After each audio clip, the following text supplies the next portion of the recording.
সুতরাং আয়েশা বলতেছে, ও আল্লাহ নবী, আইয়ুব নবী, ও রহিমা, তোমার স্বামীকে লইয়া রাজদরবার থেকে বাইর হইয়া যাও। দুর্গন্ধ চতুর্দিকে ছড়ায়, এই ভাইরাসে যদি আমরা আক্রান্ত হই আমরা সকলেই মারা যাব। অতএব রহিমা, তোমার স্বামীকে লইয়া এখান থেকে বাইর হইয়া যাও। এই রাজবাড়িতে তোমাদেরকে আর কাল থেকে জায়গা দেওয়া হবে না। জোরে জোরে বলেন নাউজুবিল্লাহ। রহিমা, তোমার স্বামীকে লইয়া এখান থেকে দূরে চলে যাবে, কালকে যেন না দেখি।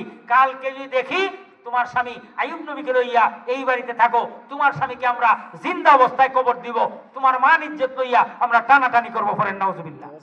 রহিমা কো, আল্লাহ কি করব, স্বামীরে লইয়া কোথায় যাব? মাহমুদ গো, স্বামী অসুস্থ, আমি মহিলা মানুষ কোথায় নিয়ে যাব?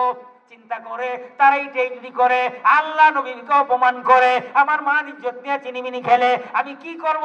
আমার তো কোনো ক্ষমতা নাই। বিবি রহিমা এবার মনস্থ করছে, মাটিতে একটা চাদর বিছাইয়া আল্লাহ নবী হযরতে আইয়ুব নবীকে ওই চাদরের মধ্যে উঠাইছে। আইয়ুব নবী এইরকম ভাবে ফুস রক্ত যাইতে যাইতে অসুস্থতার কারণে না খাইতে খাইতে কঙ্কাল হয়ে গেছেন, একবারে হাড্ডি সার, শরীরে ওজন নাই। তারপর বিবি রহিমা ওই চাদরের মধ্যে আইয়ুব নবীকে বসাইয়া গিরা দিলেন, পুটলার মতো গিরা দিয়া বিবি রহিমা কাঁধে করে স্বামীকে লইয়া অজানা গন্তব্যের দিকে রওনা করলেন। সুবহানাল্লাহ।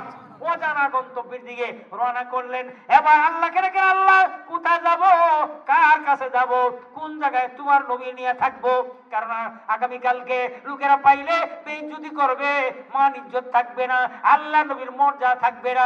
রহিমা কাঁধে করে আইয়ুব নবীকে লইয়া দুধ দেশে রওনা করেছে। একটা গ্রামের কাছে গেছে, এবার আইয়ুব নবীকে ক্লান্ত হইয়া পুটলা নামাইছে।